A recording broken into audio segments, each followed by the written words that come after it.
Guys, it's your girl T. So I want to come on here and talk about the whole Tamron Hall situation. When I tell you I got up this morning and I seen Tamron Hall trending on Twitter, Lord, I fell the hell out. Tamron Hall is a real sister. She keeps it 100. She's a fan. She's a tea sipper. You know what I'm saying? And I watch her all the time on the ID channel.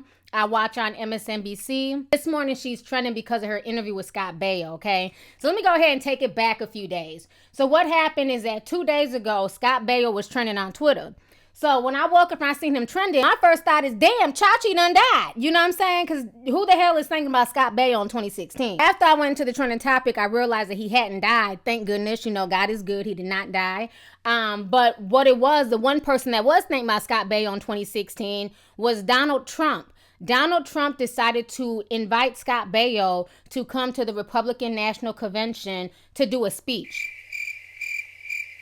Yes, Scott Baio. Yes, that's Scott Baio. From Charles in Charge, from Happy Days, from Fame. Yeah, him. When I first heard this, I was like, if Donald Trump don't sit the hell down somewhere, who the hell invites Scott Baio to speak? Like, who's checking for Scott Baio? Not knocking his career, but I would just think that he'd invite somebody a little bit more modern, okay? Anyways, so Scott Baio goes up there, he does his little speech, and, you know, he does his little thing, and then he decides to basically meet up with Tamron Hall, but he was not ready for this one, honey. When I tell you, Tamron Hall checked him on every little point, I couldn't do nothing but laugh my ass off watching this.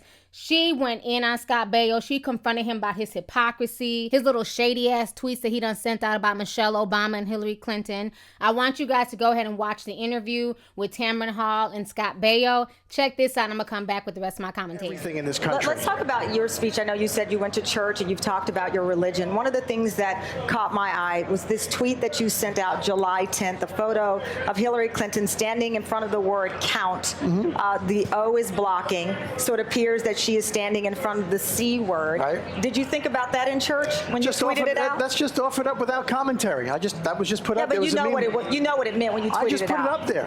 I guess I'm asking, you know, you're writing your speech in church, you talk about religion coming back to this country and us having a moral barometer. Where was your moral compass when you put a photo of a woman that you disagree with politically, and that's fine.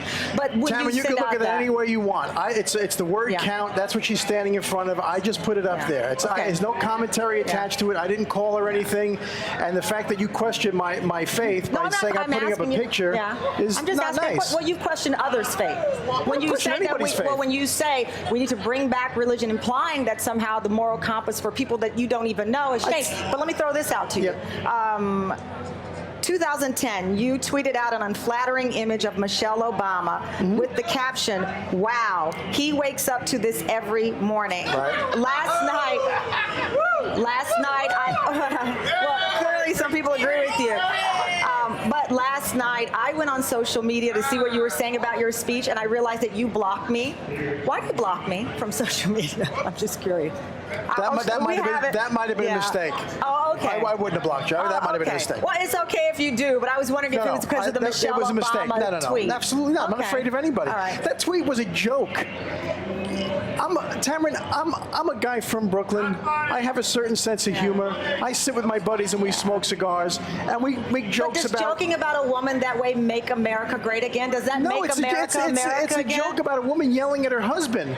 We talk about, oh, my wife did this. Oh, my wife is breaking my chops today. But that wasn't about your wife. That was about the First Lady. We do it about everybody's wife. I do it about my friend's wife. I do it about all politicians' wives. But you put it out on social media. I guess my point is, I agree with you. We should all want to be better people, to teach our children to be better people.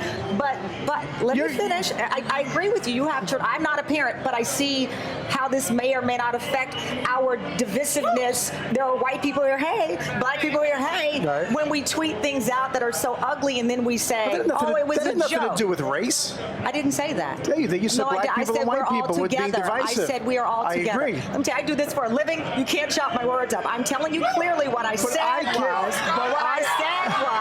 we're all here together. I get it. So is it the moral compass that you you want to present to our children, to your fans, that you have this incendiary tweet about Hillary Clinton, and you certainly should disagree with her politically, because you do, or the First Lady of this United States, Michelle Obama, regardless of color here. I'm just asking, is that the higher Scott Baio? Listen, there's different levels to me. You're telling you want me to be square and nice to everybody. No, I don't. I want you to be what you say you want America to be. I let you talk. I let you talk. Let me talk. And you want me to be sweet and gentle to a man, a president who says, if they bring a knife to an argument, you bring a gun. That's what President Obama said. Now, if you want me to go after a guy like that, all bets are off at that point. Well, that's absolutely not true, but I'll tell you this. That's a fact. You support, that is a quote. The person you support said he could take a gun out on Fifth Avenue and shoot someone in the head, and you would still support him. Is that true? Tamron, that's ridiculous. I'm just keeping it 100. That's ridiculous. That's what he said. Did he say it? Yes, he did. Did Obama say that you take out a knife, you take out a gun? I do not recall that. Yes, he did. If I find the quote, you put it up on your social media? Absolutely, I will. But I can't because you blocked me. I will unblock you. Thank you very much. All right, so you guys just saw the interview. When I tell you I got my life listening to Tamron Hall, okay? This is a real sister. She was not fronting. She wasn't trying to act all politically correct. She kept it 100, and I tip my hat out to that sister. So one of the things that she called out Scott Baio on was he was basically saying at the convention during his speech that he came up with his speech while he was in church. And so Tamron Hall was like, well, I find that funny that you wrote your speech in church, but were you also in church? Were you also worried about your moral barometer when you decide to call Hillary Clinton, a woman that you don't know, basically a cunt? The only thing you know about her is that you disagree with her politics. And it was like Scott was not expecting that question. He was like, well, I didn't call her a cunt. I was just retweeting something. I didn't, put a caption on there, as if that means anything. I also love how you try to twist it around and play victim. See, anytime you confront some people, instead of them owning up to their fuckery, they're always the victim. They're always in victim mode. And that's what Scott Baio tried to do. He was like, well, you're insulting my faith. How dare you insult my faith? And Tamron Hall was like, well, no, I'm not insulting your faith, sir. You yourself were insulting other people's faith when you claimed that America needs to bring back religion, implying that your moral compass is somehow better than the next person's moral compass. When I tell you she read him for the filth, Scott Baio, baby, you was not ready for Tamron Hall. Let's keep it 100, okay? You thought you was getting a Wendy Williams who was going to sit there and let you just say whatever. No, you got a Tamron Hall, and when you go to a Tamron Hall who's been in the game for years, you better come correct, and that's why she let him know. And when she let his ass know, I do this for a living, you can't chop up my words, it's like he was so confused, he did not know what to say. One of my favorite parts was when she called him out for that picture he posted of Michelle Obama, and once again, he tried to twist it around and just say, I just posted the picture, that's a woman nagging her husband. That's what I was trying to say with that. Scott Baio knew what he was doing. He posted that picture because I've seen a lot of racist people post that same picture of Michelle Obama online and comparing her to a gorilla or angry monkey and things like that, but I think the part that was the funniest was when she confronted him about blocking her on Twitter. When she said, well, why did you block me? Because I tried to confront you about the picture on Twitter only to find out that I was blocked. When she said that, I fell the hell out. She read Scott Baio's ass for the filth, so much so that his ass started speaking cursive.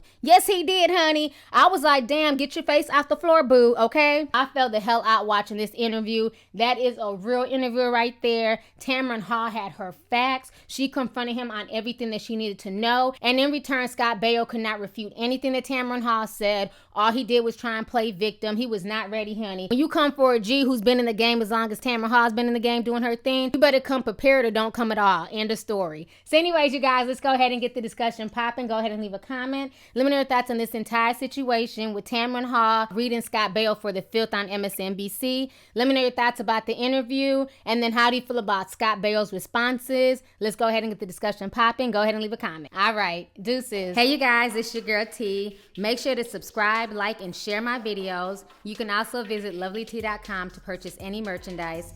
Also, don't forget to click the boxes down below to watch any of my previous videos. Talk to y'all later. Deuces.